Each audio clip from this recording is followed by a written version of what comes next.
Your mind alone is attractive. Yes, sir. Let me say it louder. For my chosen ones in the back. Listen, family, your mind alone is attractive. I need somebody to drop in the comments and say, my mind itself is a weapon. Yes, sir. Make sure you drop in the comments, family, and say, my mind itself is a weapon. See, the reason why your mind itself is a weapon is because not only can you attract people with your mind, but you can also create things into fruition with your mind. You can also communicate with people by utilizing your mind. You can also create situations, good or bad, with your mind. See, your mind in itself is a weapon, and if you use it correctly, you will fire so many different shots. And I'm not just saying only negative, but shots of positivity as well. That's why the famous saying is the mind is a terrible thing to waste. And when you actually utilize it the correct way, it makes you extremely attractive. See, a lot of times people think that attraction is only sexual. Attraction is only romantic. Attraction is only something that gets a woman or man out of their clothes into their bed. No, no, no, no, no.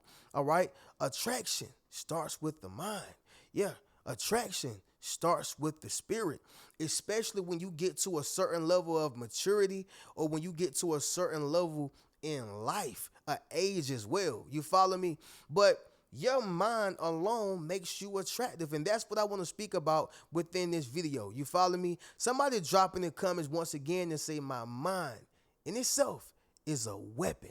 All right. But with that being said, fam, we're going to go ahead and get directly into this video. First thing is first, y'all be sure to leave a thumbs up on this video as well as subscribe to the channel. Y'all be sure to ring my bell so you can be notified after every single video I post. And yeah, fam, we're right here in front of the legendary Great Couch. What y'all got going on, man? How y'all doing? How y'all feeling? All right, what y'all ate today? Now, y'all know I got to say this for the record for the foodies that's on this channel, because I know some of y'all probably already watched my other channel, but I got to say it once again for the foodies over here on this channel. So for me, y'all, I had some leftover Taco Mac. I don't know if y'all ever heard of Taco Mac, but that's what I had, y'all. They sell like burgers, wings, fish and chips, fries, stuff like that. The list goes on. It's not really a big steak place. Although they may have it, it's more so like finger foods, and pasta, drinks, things like that. For me, I had an all-American burger. I didn't eat my fries because I am learning that processed fries is what gets you a little bigger. It put that fat on your body. So I didn't eat that, but I did eat my carrots. I had celery, of course, the all-American burger. And I had some wings, right? So I actually had half of my food yesterday and the other half was today. You follow me?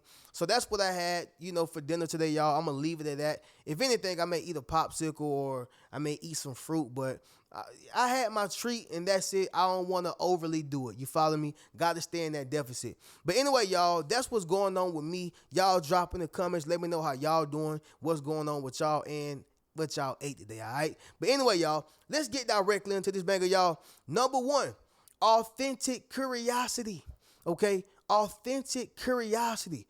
It's something attractive about a person who has a sense of authentic curiosity, authentic interest, being authentically intrigued in something, all right? I'm reading a book, y'all, called The Art of Seduction. I told y'all that a while back. And they have one of the seducers being the natural. This reminds me of the natural. The natural person is a person who seduces by being their natural selves. They have a certain level of innocence to them. When a person is curious, don't it remind you of innocence? They're asking questions, right? Now, yes, this can be utilized for bad or good, but it is a form of seduction, whether you know it or not. So if you are a natural, innocent person, you are considered to be the natural according to the Art of Seduction book. But even on top of that, that level of innocence is what gives you the up or the one up on certain individuals to where it makes people drawn to you because it's like they just want to teach you something. They want to show you something. Whole time they being seduced. Now, that's not the point of my scenario, but what I am saying is that when you have an authentic curiosity, that in itself makes you attractive. You asking questions. You want to understand. You want to know certain things. All right. You're just curious about what it is that they're teaching you or what it is that is before you. Okay. And the reason why I say authentic is because some people have a curiosity, but it's not genuine. Yeah, they have a curiosity to tell the cops on you. They have a curiosity to learn all that they need to know and tell your enemies. They have a curiosity that is ingenuine because they're trying to tear down your empire or your foundation. So that's why I say authentic curiosity. You genuinely want to know something. You know, if you take a mentor who's looking for a mentee, there's that element right there. I'm not saying from a romantic level. I'm not saying from a sexual level. I'm saying that anytime a person wants to learn something, the mentor shows up, right? The teacher arrives when the student wants to learn. That goes right back to that same element. And if you take that in any scenario, you'll be able to understand that, there it is. The mind alone is attractive because it's that authentic curiosity that gets them every time. It's that authentic curiosity that gets them every time. It's something about it that says innocent. All right. Number 2, it's going to be this right here, family. Emotional intelligence. All right. Emotional intelligence. You know, when you have the ability to understand, own, and navigate your emotions while responding instead of reacting to a situation or circumstance, this in itself is attractive, right? I got to pick on my guys right now. This is the man who gently understands how to lead his woman, right? The man who gently understands how to lead his woman. Reno, what are you saying right now? So I do understand that certain guys, some of us guys, all right, if we don't have our emotions in check, because it's not that we're highly emotional, it's just that sometimes we don't understand how to navigate them, okay? How to navigate them. Some guys, they blow up. Some guys, shut down. Some guys get sarcastic. Some guys don't say nothing at all. I mean, everybody handle their situations differently, but the guy who understands how to gently lead his woman, guess what? He's going to communicate and say, hey, baby, right now, I'm tired. Right now, I'm trying to figure out some things. I tell you what, give me about 30 minutes to an hour so I can gather my thoughts together, and then we'll come back and figure out dinner. Or we'll come back and figure this out, right? X, Y, and Z, whatever it is. The point that I am making is it took emotional intelligence to comprehend the situation, understand what was going on, utilize his emotional intelligence to communicate to his lady and still lead. But you know what? Some guys can't do it. Had a bad day. The boss riding his back. Come home, slamming doors. Go take a bath. You ain't cooked yet? Go do this. Whole time he really got some stuff on his mind and he don't understand how to navigate through his emotions, so he's reacting to things instead of responding to things because he lacks the emotional intelligence. You get what I'm saying? That's unattractive. But when a man understands how to, navigate his emotions, respond instead of react to certain things, his mind alone makes him attractive. A woman gonna say, oh, okay, woo. You gonna wake up or you gonna come from that nap or come from gathering yourself and she gonna be in her robe, dog. I'm telling you. That's just how it goes. The mind itself is attractive. Understand what I'm saying? And emotional intelligence is a tool that can be utilized to make yourself or make your mind, attractive. All right.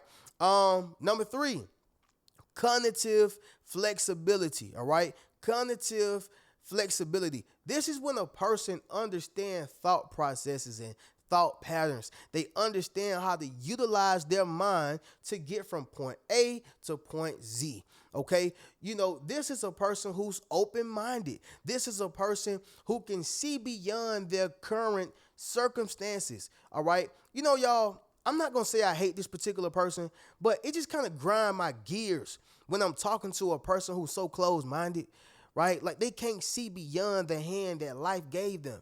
They can't see beyond, their current circumstances. They can't see beyond what their mama told them, what their daddy said. They can't see beyond it. All right. So it's like when you're talking to them, it's almost like speaking to a brick wall. Nothing's going through. Nothing's going through. What are you saying right now? They lack the cognitive flexibility. But when you talk to the male or female, the man or woman who has that cognitive flexibility, it's attractive because it's open-minded. All right. Going right back to the art of seduction. You cannot seduce a person when you're closed off. You have to be open. All right. When you think about a genie out of the bottle. All right. A genie out of the bottle. You know why it's seductive? It's because they're so open. I will grant you any wish that you make. Okay, your wish is my command. Somebody drop that down below in the comments. Your wish is my command. That's why when the genie come out the bottle, he look like some seductive man or it's some seductive woman, because it's subliminally telling you cannot be seductive without being open. But guess what? This is the same as being open-minded. You follow what I'm saying? When you're open-minded, you have a cognitive flexibility. You get me? It's a cognitive flexibility. And that in itself is what makes you attractive. Does that make sense? Drop in the comments and let me know. You cannot be attractive if you're closed-minded to everything. All right? You can't see perspective A, B, C, D, E, F, G. You can only see perspective A and maybe B. Maybe. But you still leaning hard towards A. Can't be attractive. All right? Number 4, it's going to be this right here, fam. Humility and self-awareness. Okay? Humility and self-awareness. Listen, I got to pick on the ladies right now. The woman who cannot admit her wrongs and notice when she's wrong will not be considered attractive by a man. I'm sorry, ladies, but I got to say this, all right? I got to say this. It's about keeping it real. The woman who cannot admit her wrongs, nor can she notice when she's wrong, you know why? Because this is saying that you know it all. This is saying that you don't take accountability. This is saying that I can't even build with you. You're not self-aware, all right? And you don't have the humility. And this goes back to pride coming before fall. If you don't have the humility, if we are moving as one, then we both gonna fall. We have to both have the humility. All right. So yes, when you have humility and self-awareness, where you like, as a man, I'm wrong. As a woman, you know what, baby? I was wrong. All right. You have to be self-aware. Oh, I'm doing it again. I'm getting mad again. Okay, I'll make sure I work on that. I apologize. Oh, I'm doing it again. I'm not listening. I'm doing more talking. Okay, I apologize. I won't do it again. You get what I'm saying, y'all? The point is when you have humility and self-awareness, that in itself is attractive. Every time. Every time. Number 5, y'all, the last thing is going to be this right here. Major key, passion and wonder. All right? Passion and wonder. Let's get right into it, y'all. That's that contagious positive spirit. That contagious positive spirit. Somebody drop in the comments and say, my spirit is contagious. You ever been around a person where they were so positive and whatever it was that they were so passionate about, it made you just want to join it, or it made you want to believe it, or it made you want to do your own thing? It's like they led with inspiration. You follow me? Michael Jackson made you want to dance, not just because he could dance, but because it was a contagious spirit. You thought that you can do the tick. You thought that you can do the electric slide. You thought that you can do the moonwalk. You did. All right. It was because of that contagious spirit. Michael Jordan, he was only a ball player, and he made it clear that, look, I'm not Malcolm X and Martin Luther King. I get that. But on the court, his perception, it says, I'm a positive, contagious spirit. He made everybody want to play basketball and have his shoes because he was so great at the sport. And that in itself inspired so many kids, even adults, because it was that contagious spirit. All right. See, when you're talking about some of your idols, okay, or some of, or let's rephrase and refrain from saying idols, right? Because idolatry is wrong. But when it comes to people who you've looked up to and people who you like and people who you were inspired by, it's that contagious spirit, right? They give you a sense of passion. You be in your cubicle like, you know what? I think I can fly. You be in on the line at the warehouse, you be like, man, you know what? I'm gonna write my first rap song. It's that contagious spirit. You follow me? Some of y'all may watch me and be like, man, Reno, bro, you just encouraged me that I can take a flight to the moon, bro. I really can. It's that contagious spirit. And you have the same thing. So this in itself, all right, takes the mind to be able to project this. That's why I say your mind alone makes you attractive. Does that make sense, y'all? Drop in the comments and let me know. All right.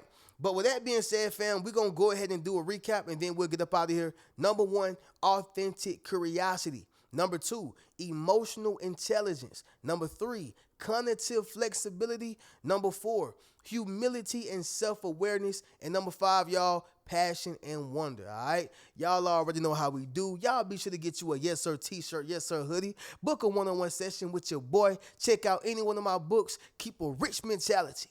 Peace.